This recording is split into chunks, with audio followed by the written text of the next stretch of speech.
시대예요. 왜냐하면 욥은 우리 아브라함, 이삭, 야곱 다 그 족장들이죠. 그래서 그 시대에 살았던 거기 때문에 그래서 족장 시대 그 욥기의 첫 번째고요. 단원 목표 욥기는 하나님께서 하늘에 있는 자들, 땅에 있는 자들, 땅 아래 있는 자들, 그의 모든 것의 주권자입니다. 그래서 전지전능하시고요. 우리 인간에게 정말 이해가 되지 않아도 오직 그분만 신뢰할 수 있는 절대자임을 우리가 공부하고요. 그 다음에 인간의 고뇌는 언제나 죄와 관련되어 있지가 않다라는 것을 욥기를 통해서 보여주는 거예요. 하나님은 때때로 주권적인 고난을 우리 인간에게 허락하시고요. 가르치시고 연단시키는 후에 우리 하나님의 사람으로 만드심을 이제 공부합니다. 그리고 욥기 서론, 또 욥의 소개, 인품에 대해서 공부하고요. 그 다음에 사단이 와서 이렇게 정죄를 하죠. 하나님께서 허락도 하셨고요. 그럼에도 또 그걸로 인해서 말로 죄를 짓지 않음에 대해서도 공부하고요. 그 다음에 이제 친구들 와서, 그래도 친구들이 와서 그 모습을 보고 며칠 동안 어떻게 보면 참, 그 기도를 했기 때문에 또 그거는 또 우리가 또 좀 감사하죠. 그런데 새 친구들이 와서 얘기하는 것 절대 잘못된 내용들이 아니에요. 이제 공부하면 아시겠지만 어떻게 보면 정확한 얘기들을 했어요. 근데 뭐가 문제예요? 항상 그런 어떤 죄를 졌기 때문에 이런 일이 있다라는 어떤 그런 관점에서 계속 우리 욥한테 얘기했기 때문에 이제 그게 이제 사실 문제인 거죠. 그 다음에 이제 병이 깊어지다 보고 너무 힘들다 보니까 이제 욥도 원망이 나올 수밖에 없죠. 그 다음에 자기가 태어나지 않았으면은 이런 것들이 없을 텐데 하면서 이제 그런 한탄하는 거 거기에 대해서 이제 공부합니다. 서론 욥기는 이렇게 시적인 형태로 써 있어요. 또 실제로 4,000년 전에 살았던 한 족장의 삶의 이야기고요. 족장 시대에 살았던 욥이라는 유명한 인물이 그 경험을 통해서 또 영감을 받아서 우리에게 하나님이 어떤 분인지를 우리에게 알려주고요. 에스겔도 이렇게 14장에서 우리 경건한 하나님을 모범으로 노아 다니엘과 함께 이렇게 얘기했습니다. 야고보도 이렇게 5장에서 말씀했고요. 그래서 이제 우리가 그 욥기를 이렇게 쭉 보면서 그 욥의 그 삶의 변화를 보면요. 욥이 처음에 이제 하나님을 이제 신뢰하다가 또 불평으로 바뀌고 또 자신이 이제 의롭다고 이렇게 생각을 하고요. 또 친구들은 와서 이렇게 네가 죄가 졌으니까 이런 일들이 있지 아니 땡굴뚝에 연기날까 이런 식으로 이제 그런 언쟁. 그다음에 이제 엘리우 난중에 나타난 엘리우는 사실 앞에 있는 세 친구하고는 완전히 틀린 사람이에요. 이 사람은 어떻게 보면 거의 하나님의 대신하듯이 이 말을 이제 주는데, 하나님이 이제 그러고 나서 이제 마지막에 하나님이 나타나셨는데, 하나님은 앞에 뭐 아무 그 얘기도 하지 않으시고요. 무조건 내가 누구냐를 이렇게 말하시는 거예요. 하나님의 정말, 그런 어떤 주권자이심을 계속, 얘기를 하면서 우리가 이제 욥이, 거기서 이제 그때 이제 깨닫게 되고요. 그다음에 해결을 하게 되고, 그 다음에 이제 하나님께서 또 이런 것들을 또 이렇게 회복도 시켜주셨습니다. 우리 말씀에 보면은 욥의 소개와 인품에 대해서 1장 1절에서 5절 같이 한번 읽을까요? 우스 땅에 한 사람이 있었는데 그의 이름은 욥이더라. 그 사람은 온전하고 정직하며 하나님을 두려워하고 악을 피하는 사람이더라. 그에게 7 아들과 3 딸이 태어났으며 그의 재산도 양이 7,000이고 낙타가 3,000이며 소가 500결이요 암나기가 500이며 아주 많은 가족을 두었으니 이 사람은 동방의 모든 사람 가운데서 가장 큰 자더라. 그의 아들들이 각자 자기 생일에 가서 자기들의 집에서 잔치를 베풀고 사람을 보내어 그들의 새 누이도 불러서 함께 먹고 마시더라. 그 잔칫날들이 지나면 욥이 사람을 보내서 그들을 성결케 하였는데 아침 일찍 일어나 그들 모두의 수대로 번제를 드렸으니 이는 욥이 말하기를 혹시 내 아들들이 죄를 짓고 그들의 마음속에 하나님을 저주하였을까 하노라 하며더라. 욥은 계속해서 이와 같이 행하여더라. 예, 우리 시작을 욥이 어떤 사람인지를 이렇게 설명하죠. 하나님을 두려워하고요. 그 다음에 온전하고 전직하고 재산도 아주 동방의 모든 사람들보다 아주 풍부하고 또 자녀도 10자녀를 가졌다고 말해요. 그래서 어떻게 보면 인간이 소유할 수 있는 모든 것들을 완벽하게 가졌죠. 그러나 우리 욥기 마지막 42장 마지막 17절에 보면 그리하여 욥이 늙고 날들이 차서 죽었더라 이렇게 끝납니다. 우리는 사실 인간은요 자신이 죽을 수밖에 없는 존재라는 것을 확실하게 깨달을 때 우리는 그때부터 하나님을 찾게 되고 하나님을 알게 되는 거예요. 왜냐하면은 우리는 그냥 살면서 뭐 장례식을 갔다 와도 자신이 언제 저렇게 누워서 죽을지를 그냥 잊으면서 일부러 있는 거죠. 그 생각 안 하고 그렇게 막 사는 거예요. 그런데 그렇게 되면은 우리에게 사실 뭐 하나님을 이거 뭐 죽으면 그냥 끝나는 거 아닌가 의심도 하게 되고요.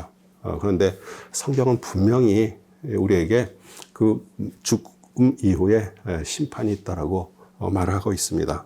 그래서 어떻게 보면 예수님이 받으신 그런 고난과 조롱과 멸시를 좀 예표하듯이 욥이 정말 인간이 받을 수 있는 가장 큰 고난, 죄와 관계없이 받았습니다. 그리고 재산, 자녀, 또 몸도 중한 병에 걸렸고요. 그다음에 친구들은 와서 정죄를 하면서 네가 무슨 하나님 앞에 득죄를 했기 때문에 이런 일들이 너에게 임하지 않았냐. 그런데 나중에 2배의 축복을 받았다는 그런 관점에서 만약에 욥기를 읽는다면 하나님이 우리한테 주시는 교훈들을 좀 많이 놓칠 수가 있어요. 뭐 예전에 많이 그런 설교들 많이 들었을 거예요. 욥을 봐라. 그렇게 고난과 고통 속에서도 끝까지 믿음을 지켰더니 나중에 하나님께서 2배로 축복을 주셨다. 여러분들도 그렇게 어려움과 고통 속에서 정말 인내하면서 신앙의 믿음을 끝까지 지키면 하나님께서 복 주신다. 만약 그렇게 우리가 이 욥기를 그런 마음을 가지고서 이렇게 읽는다 그러면 사실은 하나님이 우리한테 이 친구들의 메시지를 통해서 주시고요. 또 실제로 많은 것들을 우리한테 주시는데 그것을 놓칠 수가 있습니다. 이 사단의 정죄가 있습니다. 9절에서 12절이에요. 그때 사단이 주께 대답하여 말씀드리기를 욥이 아무런 이유 없이 하나님을 두려워하리이까 주께서 그의 집과 그가 소유한 모든 것의 사면으로 장벽을 두르심이 아니니까 주께서는 그가 손으로 하는 일에 복 주셨고 그의 재산이 그 땅에서 늘어나게 하셨나이다.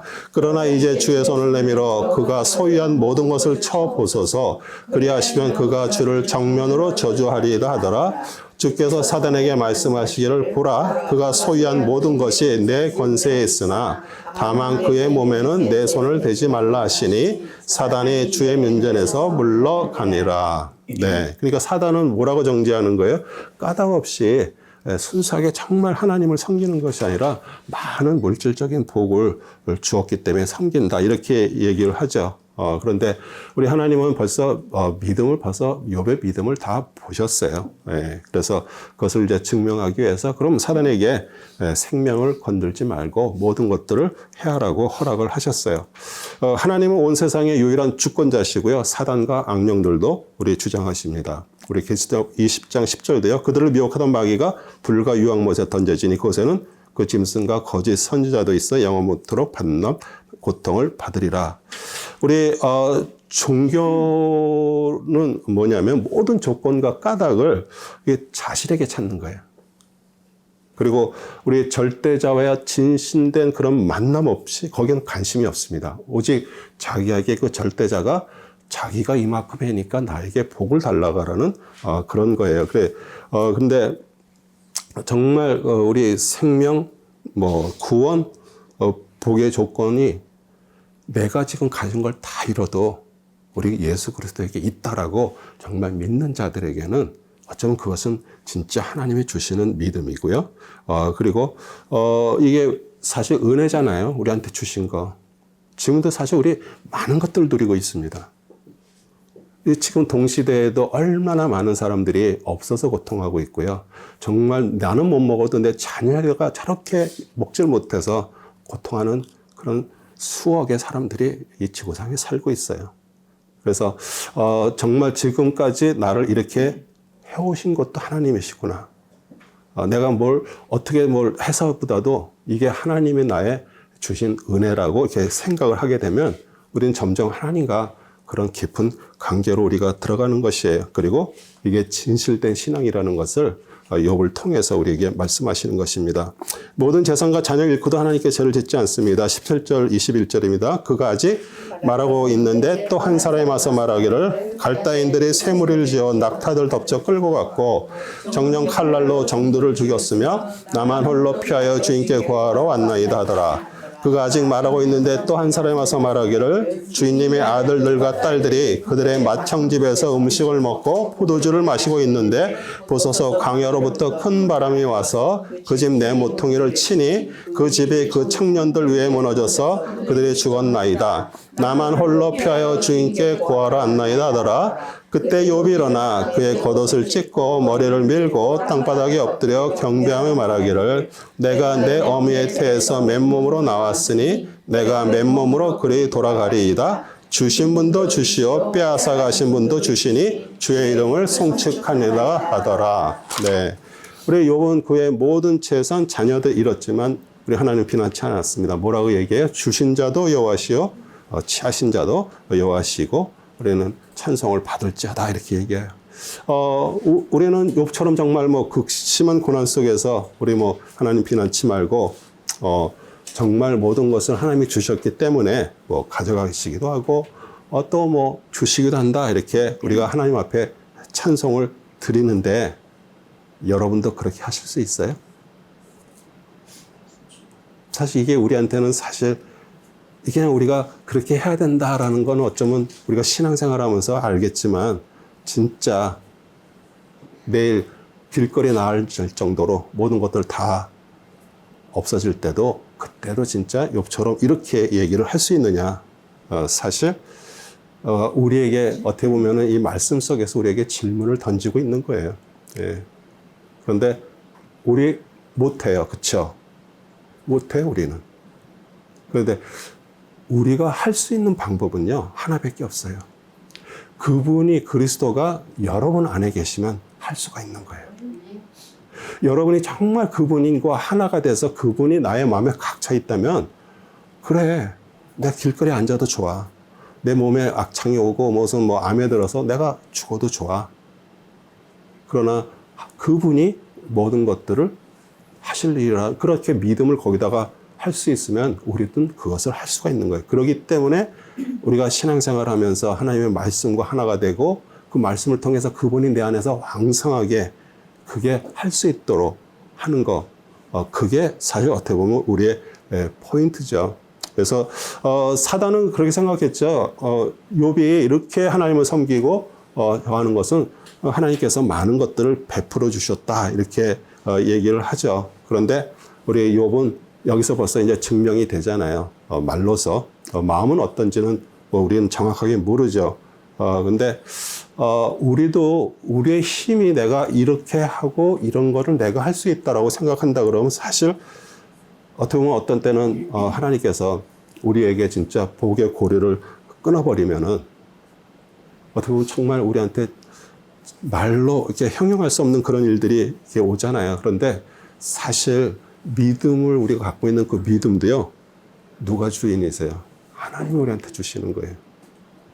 우리가 사람으로는 못하는데 그 믿음을 그렇게 할 수 있던 것도 하나님께서 우리에게 주시는 것을 오늘 이 욥을 통해서, 왜냐하면 만약에 하나님께서 그 사단에게 만약에 욥이 그렇게까지 안 된다 그러면 하나님은 절대로 사단에게 그것을 허락하지 않으세요. 그것을 뛰어넘고 그걸 통해서 많은 자들, 후대 사람들한테 진짜 믿음이 무언가를 교훈으로 우리한테 주실 것을 알고 그것을 할 수 있다라는 믿음이 있었기 때문에 우리 욥에게도 사단에게 그걸 허락하도록 하신 것이에요. 예. 그리고 사단이 이제 우리 욕심을 종기로 치고 아내가 저주하고 떠나죠. 2장 6절에서 9절입니다. 주께서 사단에게 말씀하시기를 보라 그가 내 손에 있느니라 다만 그의 생명을 남겨둘지니라 하시더라. 그러므로 사단이 주의 면전에서 떠나가 발바닥에서 머리끝까지 심한 종기로 욥을 치니 욥이 질그릇 조각을 가져다가 그것으로 자기의 몸을 긁고 제 가운데 앉아 있더라. 그때 그의 아내가 욥에게 말하기를 당신이 아직도 당신의 온전함을 간직하려 하느냐 하나님을 저주하고 죽으라 하더라. 네.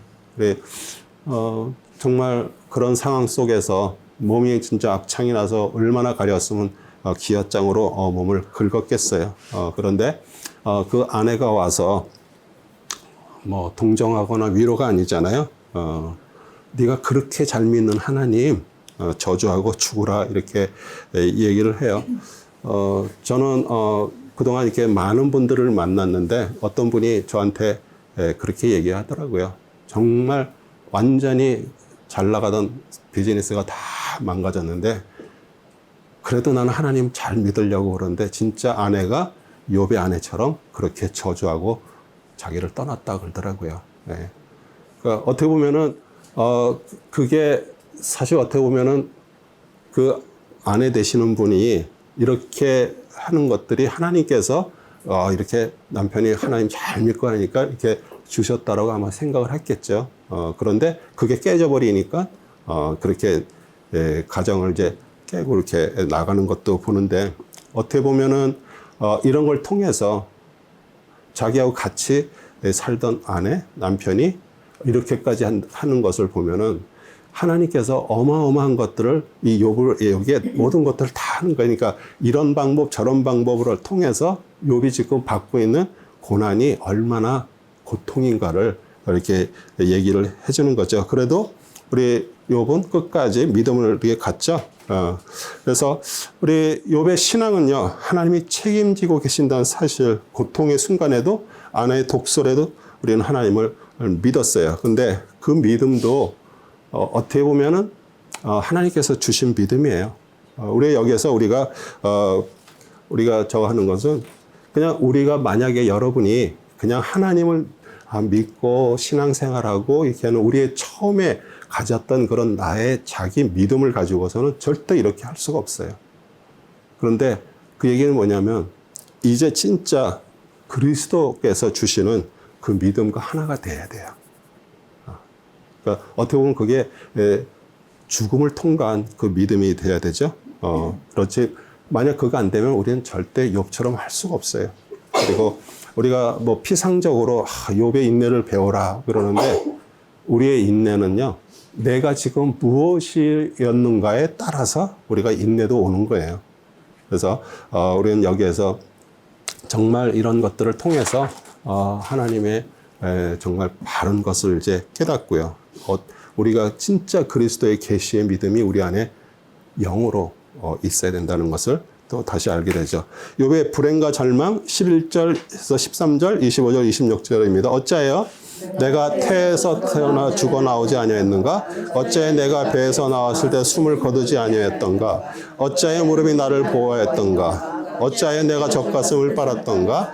그럼 내가 지금 가만히 누워서 평안히 있었을 것이요 잠들어서 쉬고 있을 것이며 이는 내가 크게 두려워하는 것이 내게 임하였고 내가 무서워하는 것이 내게 임하였음이라. 나는 안전한 가운데 있지 않았고 휴식도 가지지 않았고 편치 않았는데도 고난이 임하였도다 하더라. 예, 그러면서 마음속에 욥도 이제 인간이니까 정말 어떻게 보면 자기 자신을 태어난 것을 이렇게 고통하면서 안식도 없는 그렇게 마음이 있습니다. 그런데 우리 뭐 성경에도 보면은 사람들이 나오잖아요. 아주 극한 고난 속에서 죽음을 생각할 수가 있죠. 사람도 뭐 엘리야도 어떻게 보면은 그 850명이나 되는 그런 바알 아세라 선지자도 하고 그 일대 그렇게 싸웠지만 하나님께서 분명히 역사하셔서 불이 떨어졌고요. 하나님의 진짜 진실한 여호와 하나님이신 것을 많은 백성들한테 보여주고 그 선자들이 다 죽임을 당했는데도 그 이세벨 그 왕후의 그 말에 두려움이 임하고 그러면서 이제 자기가 죽기를 구했죠. 열왕기상 19장 4절 보면 그러나 자신은 강야로 하룻길을 갔으니 그가 향나무 아래에 가서 앉아 죽기를 구하여 말하기를 이것으로 족하오니 오 주여 이제 내 생명을 취하소서 내가 내 조상들보다 낫지 못하니라 하더라. 우리가 살다 보면요, 어떤 때는 정말 죽음의 어떤 두려움이 갑자기 문득 임하기도 있습니다. 그런데 우리 삶에서 그럴 때 우리가 정말 끝까지 우리가 붙들 수 있는 것은 그리스도밖에 없어요. 네. 그분이 아니면은 진짜 우리가 살면서 생각지 못했던 어떤 절망적인 사건들이 우리 앞에서 벌어질 때 우리에게는 정말 그분만이 우리를 붙들어 주는 거예요. 테만인 엘리파스가 이제 정죄합니다. 5절, 9절입니다. 그러나 이제 그 일이 내게 임하여 내가 기진하였고 그 일이 너를 치니 내가 고통을 당하는도다. 이것이 너의 두려움이요 신뢰며 희망이며 내 길들의 정적이 아니더냐. 내가 내게 청하니 기억해보라. 무죄한데 망한 자가 누구며 의인으로 끊어진 자가 어디 있느냐. 내가 본 바와 같이 죄악을 경작하는 자와 악을 씹는 자는 같은 것을 거두나니 그들은 하나님의 익기온에 멸망하고 그의 콧김에 소멸되느니라. 예. 우리 믿음에 대한 또 우리의 착각과 오해와 실수들을 우리 사단과 그 욥의 친구들 통해서 완전히 낱낱이 폭로되죠. 우리는 건성징악 그러잖아요. 예. 우리 선한 것을 권하고 악한 것을 징계한다. 뭐 신상필벌 잘하면 상 주고 못하면은 그거를 못하면 벌을 준다. 이게 세상 사람들이 생각하는 거예요. 예. 그런데 사실 우리도 우리 안에도 그런 부분들이 남아 있습니다. 네. 예. 만약에 우리 교회에서 같은 성도님들이 정말 엄청난 그런 일을 당해서 정말 고통이면 혹시 뭐 하나님 앞에 뭘 잘못해서 저러나? 우리는 그게 생각이 드는 거예요. 사실 어떻게 보면은 그거보다도 더 우리가 모르는 하나님의 어떤 것들이 있을지도 있는 거예요. 근데 우리가 그것을 만약에 그런 식으로 이렇게 반응을 한다든지 그러면 어떻게 보면은 그건 잘못된 거죠. 정직한 자는 망하지 않는 악을 계획하고 행하는 자는 재앙을 당할 것이다. 하나님의 공의로운 복을 받을 것이며 창조자 하나님 앞에서는 우리는 정말 보잘것없는 피조물이고 연약한 재성을 가진 존재다. 우리에게는 의의가 없고 엘리파스 이렇게 말하는 거 이렇게 보면은요 사실이에요. 그런데 그 숨어 있는 하나님의 뜻을 모르는 거예요. 그렇기 때문에 그냥 겉에 있는 걸 가지고선 그렇게 얘기를 하는 거죠. 그래서 우리도 정말 이게 그리스도가 우리를 복음으로 우리에게 구원받고 하나님의 자녀가 돼도요. 진짜 그리스도와의 그런 관계를 통해서 그분이 나한테 완전하게 충만하게 채워지지 않으면은 우리는 어쩔 수 없이 또 자꾸 그쪽으로 이렇게 생각을 가지고 뭐 몸이 좀 아프면 내가 뭐 하나님 앞에 뭐 잘못했나? 내가 무슨 새벽 예배를 안 해갖고 일어나? 뭐 이런 어떤 것들을 스스로도 그렇게 하는데 우리는 우리가 점점 신앙이 성숙해지게 될수록 우리는 더 하나님과의 관계를 통해서 그런 생각들을 우리는 버리게 되죠. 하나님의 징계는 복되다. 우리 엘리바스의 얘기입니다. 17절에서 21절이에요. 보라, 하나님께서 바로잡으신 사람은 복이 있도다. 그러므로 너는 전능하신 분의 징계를 멸시하지 말라. 그는 아프게 하시다가도 싸매시며 그는 상처를 내시다가 그의 손으로 온전하게 하시느니라. 그는 6고난에서 너를 구해주시고 정력 7고난에서도 어떤 악도 너를 손대지 못하게 하시리라. 기근 중에는 그가 너를 죽음에서 구속하실 것이며 전쟁에서 칼의 권세로서 구속하시리라. 내가 혀의 채찍을 피하여 숨게 될 것이며 멸망이 닥칠 때에도 그것을 무서워하지 아니하리라. 네. 우리 엘리파스 말 다 진리예요. 그러나 그 마음속에 욥이 죄를 지었기 때문에 이런 고통이 있다라고 지금 얘기를 하는 것이에요. 그래서 어떻게 보면은 우리가 이제 뭐 이따가도 좀 나오겠지만 우리가 어떤 때는 이렇게 말씀들을 이렇게 얘기를 할 때 이 말이 진짜 하나님이 말씀하신 건지 우리가 어떤 때는 착각할 때가 있어요. 예. 그런데 사실 그 말씀이 틀린 말씀은 아닌데 그 마음에 어떤 것을 정죄하는 마음을 가지고 한다 그러면 그거는 잘못인 것을 또 얘기를 하는데 우리 하나님께 징계받는 자가 복이 있어요. 왜 그럴까요? 하나님의 징계는요. 아들이기 때문에 징계하시는 거예요. 예. 그러니까 사랑하는 자의 표식이에요. 그것이. 예. 잠언 3장 12절에도 이는 주께서 사랑하신 자를 꾸짖으시기를 마치 아버지가 기뻐하는 아들에게 하는 것과 같이 하심이라. 그래서 자녀들도 우리가 잘할 때 징계가 없으면요 망나니로 그럴 수밖에 없어요. 그래서 어렸을 때는 정말 아직 그게 어려 있을 때 그래서 그게 사실 징계가 필요한 거예요. 이것이 무엇이 잘못인가를 정확하게 가르쳐주고 거기에 대한 엄한 징계가 있어야 되고요. 또 우리 시편 119편 71절 중요한 말씀이에요. 내가 고난당한 것이 내게 줬사오니 이는 내가 주의 규례들을 배우게 되기 때문이니라. 네, 그래서 우리가 어떤 고난 속에 있을 때 설령 그게 나의 잘못으로 오는 고난일 수도 있고요. 하나님이 우리한테 테스트하기 위해서 오신 그런 고난도 있었는데 그런 과정을 통해서 우리가 자꾸 뭐를 배우는 거예요? 주님을 배우게 되는 거예요.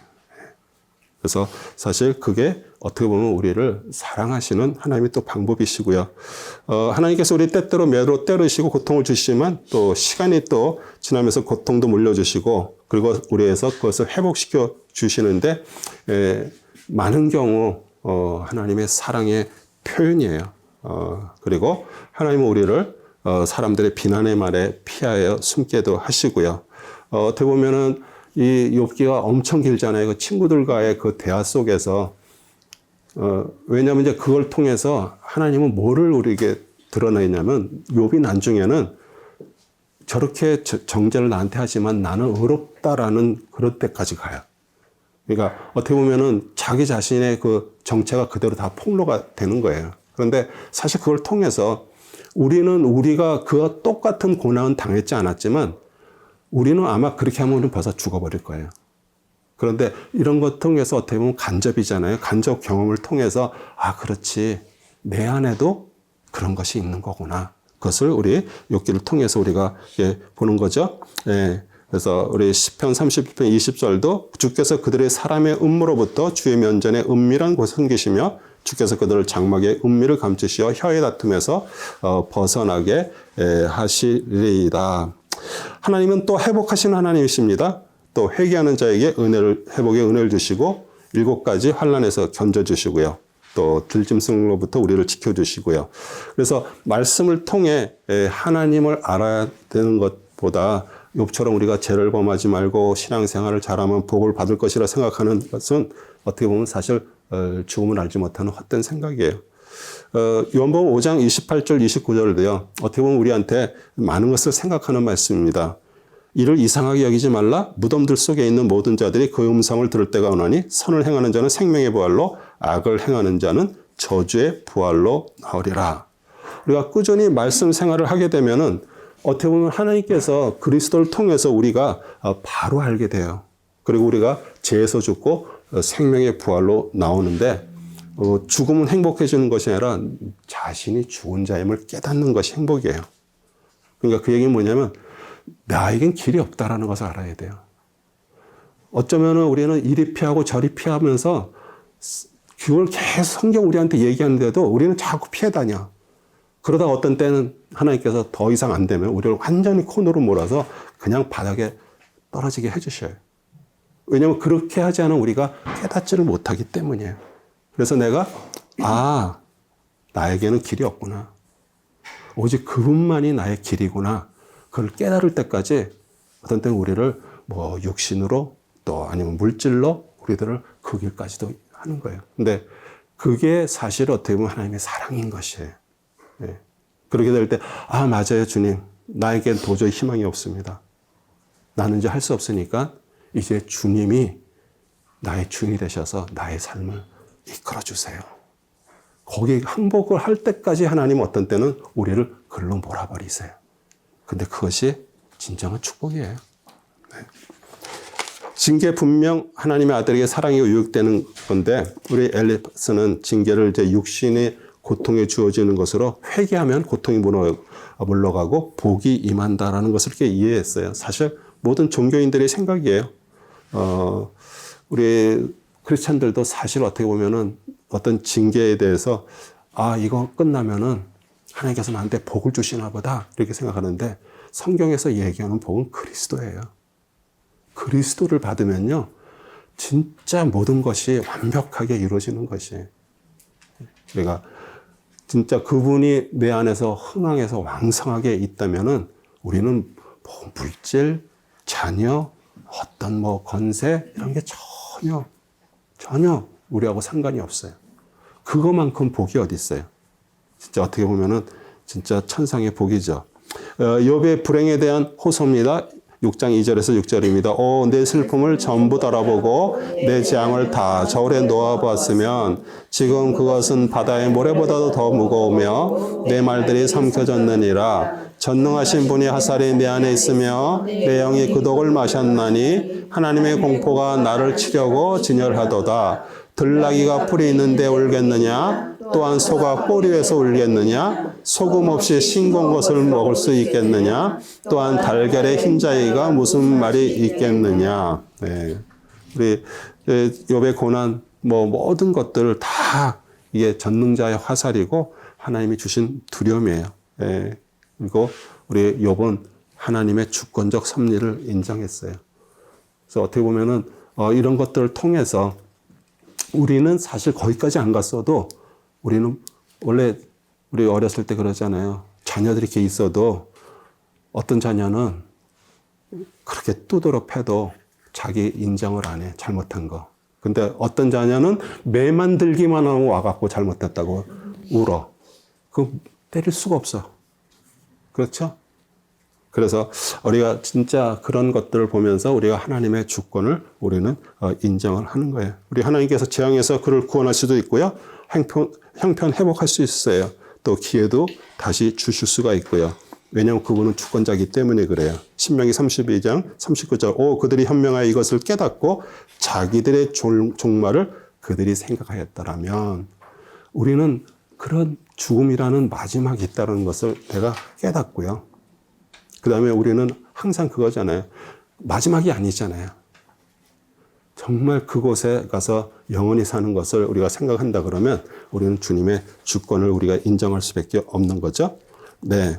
그래서 우리는 신앙생활 철저하게 잘해서 고통과 재앙이 없는 것도 아니고요. 삶이 엉망이라 그래갖고 고통과 재앙이 주어지는 것이 아니에요.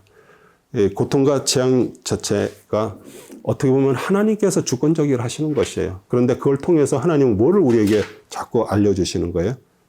너는 할 수 없어.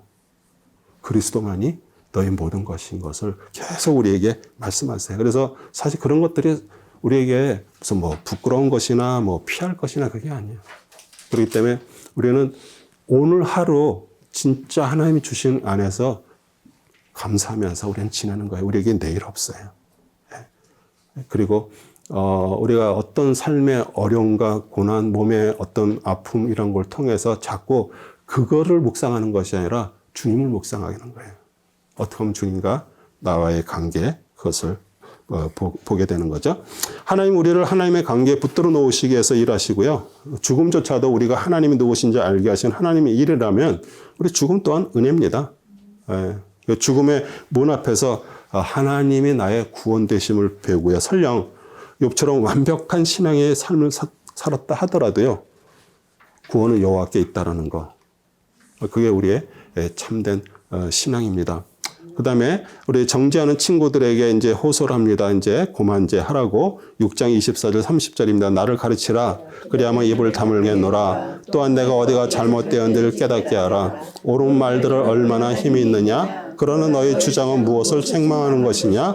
절망한 자가 말하는 것은 바람 같은데 너희는 그 말을 책망하려고 하느냐. 정녕 너희는 압이 없는 자를 압박하고 너희 친구를 위하여 구덩이를 파는도라. 그러므로 이제 너희가 만족하면 나를 쳐다보라. 내가 거짓말을 하고 있는지 너희에게 분명히 드러나리라. 내가 원하는 너희는 돌이켜서 제약이 없게 하라. 정녕 너희는 다시 돌이키라. 내 의가 그 안에 있느니라. 내 혀에 제약이 있느냐. 내 미각이 어찌 변절된 것을 분별할 수 없겠느냐. 네. 우리가 남을 이렇게 책망한다든지 그러면 사실 거기에 대해서 정확하게 알고서 우리가 지적하고 책망하는 거예요. 근데 우리는 살면서 어떤 때는 우리는 자꾸 이렇게 말꼬리를 잡아요. 그 본질이 아닌 다른 어떤 거를. 그래서 또 우리가 책망을 하는 것도 사실 그분을 사랑하는 마음으로 동정심을 가진 그런 책망이 되어야 되고요. 고린도전서 4장 4절에도요, 우리 사도 바울이 고등교회에 대해 얘기하는 거예요. 내가 자책할 것은 아무것도 알지 못하나 이것으로 내가 의롭게 되는 것이 아니니라. 그러므로 나를 판단하시는 분은 주시니라. 우리 사도 바울도 그렇게 지금 얘기를 합니다. 그래서 사실 욥의 친구들 같이 그 선악지식으로 상대방을 판단하고 평가하는 습성이 있죠.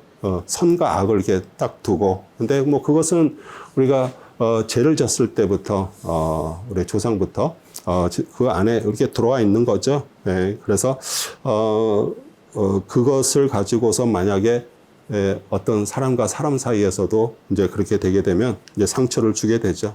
그리고 우리가 성경 하나님의 말씀 또 내가 그걸 잘 알고 있고 어떤 상황에서 내가 하나님의 말씀을 끌어다가 이렇게 얘기할 수가 있어요.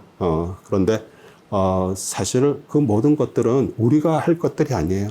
왜냐하면 판단자, 재판관은 하나님이세요. 예. 그래서 눈에 보이는 형편과 사정을 누가 판단하려고 하고요. 항상 옳고 높은 자 이치에서 정죄하는 거 사실 어떻게 보면 그 자체가 저주받을 것들이에요. 우리가 그리스도 안에 있지 아니하고 있게 하려고 정죄하지 않으시는 것이 하나님의 사랑이에요. 그래서 사실 어떻게 보면은 우리 실제 살아가는 데 있어서도 많은 부분이 이런 문제로 인해서 저희가 얽혀 있는 거죠.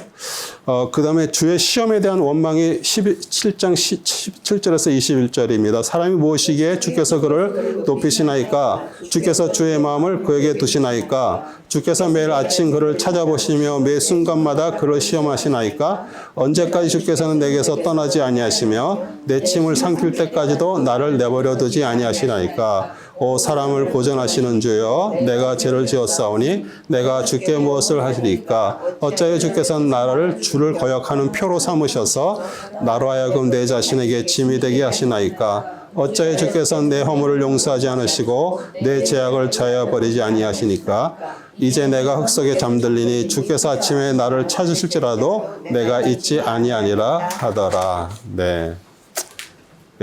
하나님께서 사람은 죄가 많고 부족한 존재인데 우리가 그리스도 안에 들어올 때 우리를 선대하시고요. 우리 시편 8장 4절도 사람이 무엇이기에 주께서 그를 마음에 드시고 인자가 무엇이기에 주께서 그를 돌보시니까 시편 121편 4절도 보라 이스라엘 지키신 그는 졸지도 아니하시고 주무시도 아니하시리라. 또 우리의 모든 것을 아시는 분이시죠. 139편 2절 4절 주께서 나의 앉고 서는 것을 아시며 나의 생각을 멀리서 이해하시나이다. 주께서는 나의 길과 나의 눕는 것을 샅샅이 아시며 나의 모든 길을 익히 아시나이다. 보소서 오 주여 주께서 모두 아시나니 알지 못하시는 내 입의 말은 한마디도 없나이다. 어떻게 보면 욥을 통해서 나오는 그런 인간적인 본선적인 모습이 사실 우리를 이렇게 어떻게 보면 적나라하게 보여주죠. 하나님과 함께 하신다라고 얘기하면서도 사실은 내 뜻을 이루어주는 하나님으로 함께 하실 것을 기대한 것이에요. 그리고 고통에 밀어 넣으시고 내가 원하는 길을 이렇게 막으시는 또 내가 계획한 것을 못하게 하실 것 같아서 우리는 자꾸 하나님으로부터 어떤 것들을 물어보거나 어떤 것들을 하지 않고 내가 아직도 그렇게 하는 거예요. 그러니까 사실 어떻게 보면 내가 아직도 중이란 얘기죠. 네. 그러잖아요. 하나님 앞에 물어보면 하나님께서 그거 하지 말고 다음에 해. 근데 나는 진짜 이거 하고 싶어 지금. 그렇기 때문에 우리는 물어보질 않는 거예요. 그리고 내가 원하는 대로 이렇게 하는 거예요. 그래서 사실 어떻게 보면 우리의 모습이죠. 근데 하나님은요, 욥을 놓지 않고 계세요. 어떻게 보면 그게 지금 우리예요. 우리를 지금 놓지 않고 계시는 거예요. 만약에 우리가 진짜 그분 안에서 내가 오늘 살아있다라는 것이 감사함으로 오지 않는다면 어떻게 보면 우리는 진짜 하나님을 믿고 있는가? 한번 우리 자신을 한번 점검해 봐야 되는 거예요. 내가 뭘 해서 안 해서를 떠나서 진짜 그분이 나를 붙들고 계신다. 여러분도 지금 주님이 여러분 붙들고 계심을 확신하십니까? 아멘이세요? 네, 감사합니다. 네, 그래서 우리가 그리스도께 향하는 걸 느낄 때마다 우리 하나님이 일하시는 것을 고백하는 거예요. 주님 감사합니다. 오늘도 생명 주시니 감사드립니다. 네. 욥은 지금 하나님께서 그의 죄를 용서하지 않으시고 주목하셔서 그의 심령을 무겁고 피곤하신다 이렇게 말해요. 그런데 하나님의 용서가 없다면요, 죄에 대한 해결책도 없어요.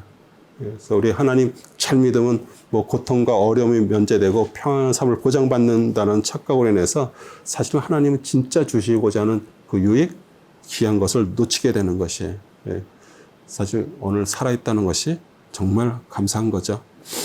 그리고 이렇게 욥을 이런 상황까지로 그 입에서 나오는 고백은 사실 그 마음 안에 있는 걸 그대로 고백한 거잖아요. 그러니까 그걸 통해서 인간에게 있는 것, 욥에게 있는 것들을 이렇게 보게 하는데 사실 그걸 통해서 뭘 보라는 거예요? 우리를 보라는 거예요. 우리 자신들을 보는 거예요. 우리가 남한테 뭐 괜찮아 보이고 뭘 해도요, 사실 우리 안에 있는 모습을 정확하게 보고서 그것을 주님 앞에 가져가지 않는다 그러면 사실 우리는 항상 이중적인 삶을 살 수밖에 없어요. 겉따라 속따로죠. 근데 하나님이 우리한테 원하시는 거 왜? 그리스도를 통해서 그 속사람이 변화받고 그 속사람이 겉사람을 통치하는 거예요. 점점. 이제 그러다 보면은 저 사람은 겉과 속이 같아. 이게 사실 어떻게 보면 하나님 우리한테 원하시는 거잖아요. 그게 될 때 진짜 주님이 우리 안에서 풍부하게 일어나시는 것이죠. 네. 그래서 우리가 만약에 진짜 육신의 복, 안정을 추구한다는 어떤 그런 것들이 우리 안에 있다면 이런 것들을 통해서 다시 한번 우리가 하나님을 더욱더 알게 되는 것이고요. 그 다음에 발닷이란 친구가 나옵니다. 욥을 위선자라고 말해요. 8장 1절에 7절입니다. 그러자 수하인 발닷이 대답하여 말하기를 내가 언제까지 이런 일들을 말하느냐? 내 입의 말이 언제까지 강한 바람이 되겠느냐? 하나님께서 심판을 왜곡하시겠느냐? 아니면 전능하신 분이 정의를 왜곡하시겠느냐? 만일 내 자식이 지식 후를 거역하여 죄를 지어서 그들의 허물로 인하여 그들에게 그들을 내버리셨을 때 만일 내가 때마침 하나님을 찾아 전능하신 분께 내 간구를 드린다면 만일 내가 순수하고 정직하다면 그분께서는 반드시 지금 너를 위해 일하사 내 의의 처소를 번영케 하시리라. 내 시작은 미약하였어도 내 낮은 끝은 크게 장대하리라. 네, 우리 한글 번역에는 창대하리라 이렇게 돼 있죠. 네. 아마 여러분들이 어디 이렇게 사업소 같은데 우리 크리스찬 비즈니스 하는 데 가서들 많이 보지 않았어요? 그 액자들을 많이 봤어요. 그리고 이게 그 발닷이라는 그 욥의 친구가 얘기한 게 아니라 하나님이 얘기하신 거라고 생각해요. 그 왜 그럴까요? 우리는 다들 시작은 작게 시작해도 크게 뭐가 되기를 다 원해요. 교회 마찬가지입니다. 교회 다들 개척교회라고 시작해서 뭐 처음에 한두 명 이렇게 시작해서 해도 이게 정말 부흥돼서 막 크게 되기를 다들 원하세요. 예. 그런데 오늘 이것이 어떻게 보면은 하나님은요, 공의 하나님이세요. 그리고 사람의 죄에 대해서 벌하시고 범죄할 때 어떤 때는 자녀도 데려가시기도 해요. 또 어떤 때는 또 우리가 용서를 또 하고 회복하시기도 하시죠. 그런데 내가 만약 지금 상태가 미약해. 그렇게 생각을 한다 그러면 뭔가 좀 더 좀 아주 창대하게 이렇게 돼야 된다라고 우리가 이렇게 생각을 한다 그러면은 항상 우리 안에 뭐가 있는 거예요. 내 안에 어떻게 보면 그게 표현은 그렇게 하지 않지만 내 안에도 그런 어떤 욕심이 있는 거예요. 네. 근데 사실 하나님은 우리를 부하기도 하시고요. 또 망하기도 하세요. 그게 우리에게 저게 아니라 하나님의 주관이에요. 근데 하나님께서 우리에게 일반적인 모든 사람들에게 열심히 일하면 다 복받게 만들었어요. 그러니까 세상 복을 얘기하는 거예요. 네. 그런데 우리가 하나님의 정말 깨달음이 있고 그리스도를 통해서 구원받고 하나님의 자녀가 되면요. 우리는 그 복을 구하는 것이 아니라 그리스도의 복, 생명의 복, 하늘의 복을 우리가 구하면서 그분이 우리 안에서 풍성하게 가기를 우리는 구하는 것이에요. 왜냐하면 우리는 세상 사람들이 구하는 거를 따라가는 자들이 아니기 때문이에요. 그런데 저는 이렇게 보면은 비즈니스 하시는 분이 항상 비즈니스를 더 하세요. 제가 또 이렇게 간판을 했기 때문에 꼭 저한테 해갖고 일을 해서 만족하신 분이 항상 전화를 하고 친구를 소개하고 그래서 사실 그동안 쭉 많은 것들이 새로 이렇게 어떤 사람이 온 것이 아니라 다 예전에 했던 분들이 그렇게 했어요. 그러니까 제가 이렇게 해난대회를 나가도요, 빛골 순두부 밥 먹으러 가면, 저 빛골 순두부 저 간판이 내가 24년 전에 처음으로 만들었던 간판이 아직도 붙어 있어. 신라제가 가서 빵 먹으러 가면 그 간판, 제가 만든 간판이 이렇게 있어. 여러 곳에. 근데 그걸 보면서, 제가 이제 목회자가 되니까 어떤 분들 와서 자기 이게 새로 이제 오픈하는 영업 그 가게 비즈니스 와서 기도해 달라고 예배 드려 달라고 그래요. 그럼 가서 이제 예배 드리면서 이렇게 기도하고 하잖아요. 정말 이거 잘 되면 하나님 앞에 영광 올리겠다고 그렇게 얘기를 해요. 근데 하나님께서 그렇게 축복을 주셨어. 그러면 또 무슨 생각이 들어요? 또 다른 가게를 또 하나 열어. 그래서 또 잘 되면 또 다른 가게를 열어가지고 하나님을 잘 섬기던 분이 이제는 주일도 안 나오는 사람으로 바뀌어. 그러니까 그것이 창대하고 축복이 진짜 축복이 아니라는 얘기예요. 그래서 그런 어떤 내 시작은 미하겠으니 내 나중에 창대하리라 중대하리라 그런 것들이 사실은 어떻게 보면은 우리 발다시란 이 사람이 얘기를 하면서 인간의 어떤 그런 것들을 말씀을 하신 거죠. 그런데 사실 나중에 창대하리라는 건 뭘로 약속이 뭘로 성취된 거예요? 메시아 그리스도가 오셨어요. 그분이 우리 안에서 창대하게 될 때 거기서 진정한 축복이 있고요. 진정한 평안이 있고요. 진정한 감사가 있는 것이에요. 우리는 인간은요. 만족할 수가 없어요. 뭐가 더 하면 더 갖기를 원하는 것이에요. 예. 그리고 아브라함의 이름에 예수님이 들어있잖아요. 우리 이삭이 예수 그리스도고요. 그 예표고요. 그래서 우리 그리스도 안에 있을 때 사실 어떻게 보면 그것이 창대하고 그것입니다. 그런데 우리 세상은 그게 아니잖아요. 육신적인 창대함을 원하기 때문에 그리스도 안에서 흥함을 원하는 것들이 아니죠. 그래서 성도는 성령을 받은 자로 창대함에 참된 것을 구별하고요. 세상의 축복과 관계없이 정말 그리스도로 인한 생명의 마음을 두게 될 때 우리 성경이 말하는 정말 진정한 복, 예수 그리스도를 깨닫게 되는 것이에요. 하나님의 능력과 인간의 무력함, 9장 11절에 16절입니다. 보라, 그분이 내 곁을 지나가시나 내가 보지 못하며 또한 그분이 나가시나 내가 그분을 알아차리 못하는도다. 보라, 그분이 치어가시는데 누가 막을 수 있으랴? 누가 그분께 무엇을 하시나이까? 라고 말하겠느냐? 만약 하나님께서 그의 진노를 거두지 아니하시며 교만은 돕는 자들이 그분 아래 굽히는도다. 그런데 내가 감히 어찌 그분께 대답하겠으며 그분과 따지려고 내 말을 택하랴. 내가 의롭다 할지라도 그분께 감히 대답하지 못하고 다만 나의 재판자에게 간구할 뿐이라. 비록 내가 부르짖어 그분이 내게 대답할지라도 나는 그분의 내 음성에 경청하시다고는 믿지 아니하니라. 우리 하나님께서 내리는 어떤 것들 우리 피할 수가 없어요. 근데 진짜 하나님의 은혜로 또 견디는 거예요. 또 뭐 하나님의 하시면은 그러니까 사람들 믿지 않는 사람들은 항상 그렇게 얘기하죠. 하나님은 사랑이시면서 왜 수많은 사람들 죽는 것을 그냥 내버려 두시고 왜 믿는 자들이 이렇게 고통당하고 죽는 것을 왜 그냥 내려보시니까 사실 하나님은 안 계시다. 뭐 이렇게 얘기를 해요. 그런데 우리는 사실 어떻게 보면 토기예요. 그렇죠? 토기장이가 귀 있을 것도 만들고요. 천이 있을 것도 만들고요. 그분이 보시기 아니면 깨트려 버리기도 하시고요. 정말 그분이 우리의 모든 것들을 다 하시는 분이시라는 것을 정말 우리가 안다 그러면 우리는 하나님 앞에 뭐라고 얘기할 게 없어요. 우리 이사야서 64장 8절도 그러나 이제 오주여 주는 우리의 아버지시니 우리는 진흙이요 주는 우리의 토기장이시니 우리는 다 주의 손으로 만든 작품이니라. 예. 우리 욥이 말하는 하나님 우리 생각하는 하나님이라면 세상은 하나님에 의해 움직이는 것 또 하나님 앞에는 불의가 없다는 거예요. 그런데 그분이 이제 우리의 독생자 예수 그리스도의 피로 우리의 모든 죄를 용서하시는 사랑으로 우리가 고백을 하잖아요.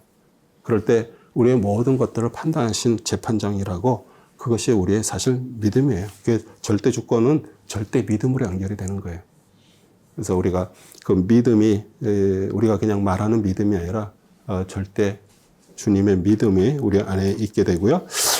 그 다음에 이제 주께서 생명과 은총을 주심으로 영을 이제 보존하기 위함인데, 우리 욥이 이제 10절, 7절에서 12절에서 이렇게 얘기합니다. 주께서는 내가 악하지 않은 줄을 아시나이다. 또 주의 손으로 벗어날 자가 아무도 없나이다. 주의 손이 나를 만드시고 나의 일체를 형성하셨으면서도 이제 나를 멸하시나이다. 내가 주께 간가오니 주께서 나를 진흙같이 만드셨음을 기억하옵소서. 주께서 나를 다시 티끌로 데려오시겠나이까? 주께서 나를 젖처럼 쏟지 아니하셨으며 나를 치즈같이 엉기게 하지 아니하셨나이까? 주께서는 나를 가죽과 살로 입히시며 뼈와 힘줄로 나를 두르셨나이다. 주께서는 나에게 생명과 은총을 베푸셨으며 주의 돌아보심이 내 영을 보존하시니라. 네. 우리 욥은 하나님께서 전능하셔서 한 사람의 그 일생의 모든 일을 완전하게 정확하게 판단하시고 자신이 흙으로 지우고 또 흙으로 돌아가는 거. 우리 티끌이죠, 티끌.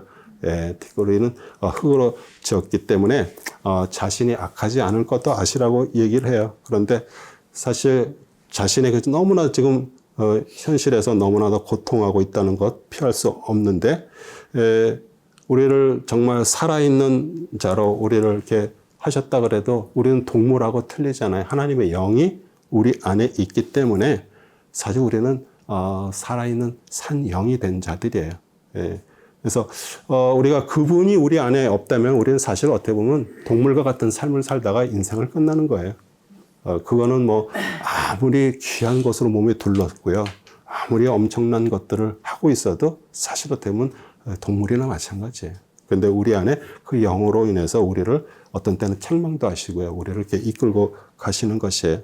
우리 에스겔서 37장은 우리 마른 뼈 한상이죠. 6절, 또 내가 너 위에 힘줄을 놓고 너 위에 살을 자라게 하고 피부로 덮고 너희에게 숨을 넣으리니 너희가 살리라. 그리하면 너희는 내가 주인적 알리라 하시니라. 그래서 우리 이스라엘 백성들이 정말 어떻게 보면은 바벨론에서 마른 뼈처럼 다 널브러져 있는 그것들에 우리 에스겔 선지자를 통해서 다시 한번 그렇게 용기를 주고 확신을 이렇게 주시는 말씀이죠.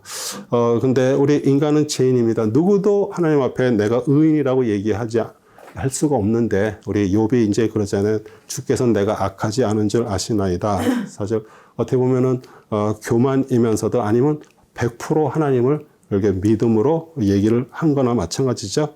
그래서 우리가 어떤 때는 우리가 신앙생활 하면서도 나도 모르는 어떤 교만들이 나올 수가 있어요. 근데 사실 우리가 이렇게 한 것도 사실 내가 한 게 아니라는 것만 알면 돼요. 그분이 이렇게 하실 수 있도록 했다라는 것만 우리가 안다 그러면은 우리가 그 신앙을 유지할 수가 있는데, 욥이 이제 자신의 출생을 한탄합니다. 10장 18절 22절. 어찌하여 주께서는 그때 나를 태에서 나오게 하셨습니까? 내가 숨을 거둬 아무 눈도 나를 보지 않았더라면 나는 존재하지 않았던 것처럼 되어야 했고 태에서 무덤으로 옮겨져야 했나이다. 내 날들이 적지 아니하나이까? 그러하오니 그치시고 나를 내버려 두시오. 나로 위로를 조금 갖게 하소서. 내가 돌아오지 못할 것, 즉 흑암의 땅과 사망의 그림자에 가기 전에 그리하소서. 흑암의 땅은 흑암 그 자체와 같으며 사망의 그림자는 땅에는 전혀 질서가 없으니 그곳에서도 빛도 흑암 같나이다 하니라. 네, 우리가 이제 고난이 엄청 심하니까 이렇게 말을 하겠죠. 왜 나를 태어나게 했나? 우리 부모님들이 제일 자녀들한테 힘든 말이 뭐예요? 엄마 왜 나를 낳았어? 왜 나를 낳아서 이렇게 나를 힘들게 만들어? 그 얘기를 하면 정말 할 말이 없죠. 예. 그런데 우리 욥도 너무나도 이게 힘드니까 그렇게 얘기하는 거잖아요. 그냥 죽었더라면, 태어나서 낙태됐다면 그냥 곧바로 그냥 무덤으로 옮겼다라고 얘기를 하는데, 사실 그것 자체가 우리가 하나님께서 생명과 죽음을 주관하시는 것을 믿지 않는 거나 같은 것이에요. 예. 그러니까 우리 욥을 통해서 사실 우리의 모습을 자꾸 보라고 말씀하시는 거예요. 그리고 이렇게 얘기하잖아요. 사망의 그늘 땅으로 가기 죽기 전에 자신을 그냥 내버려 달라고 이렇게 소원을 해요. 왜냐하면 욥은 친구들 앞에서 정말 남에게 부끄럽지 않는 자로 남는 거, 우리 욥이 갖고 있는 거, 그 자신이 갖고 있는 신앙을 그들에게 보여주고 그들이 정죄하는 것이 잘못됐다는 것을 자기의 저걸로 이렇게 반증하려고 애를 쓰고 있는 거잖아요. 근데 사실 우리 인간의 모든 본성들이에요, 그것이. 예. 우리에게 찾아오셔서 사실 부끄러운 길로 가셔서 죽으신 분이 예수님이세요. 그래서 예수님이 오시면요, 그걸 통해서 죽으시면 그걸 통해서 우리 모든 인간의 악함이 다 증명되었어요. 그래서 하나님은 우리 악한 우리를 생명에 있게 하시려고 우리 예수 그리스도 통해서 우리를 흑암에서 빛으로 옮기셨어요. 그리고 우리는 정말 그분을 통해서 진짜 사로잡힌 정말 인생이라는 것을 알 때 우리는 정말 하나님 앞에 감사할 수 있고요. 또 그러면서 매일매일 정말 기쁜 마음으로 살아갈 수가 있어요. 사실 이 고통이 너무 심해지고요. 너무 그게 어려워지면은 우리 안에도 당연히 이런 부분들이 욥처럼 이게 나올 수가 있는 거죠. 근데 시편 39편 5절에도요. 보소서 주께서 내 날들을 손 넓이만큼 주셨으므로 내 연수가 주 앞에서 없는 것 같사오니 진실로 가장 좋은 상태에 있는 모든 사람도 다 헛될 뿐이라. 여기서도 이 시편 기자도 하나님의 주권적인 것을 고백을 하는 거잖아요. 네. 그래서 그동안 또 이렇게 열심히들 또 공부하셔갖고 이제 이렇게 4학기 끝났어요. 다들 수고들 많으셨고요.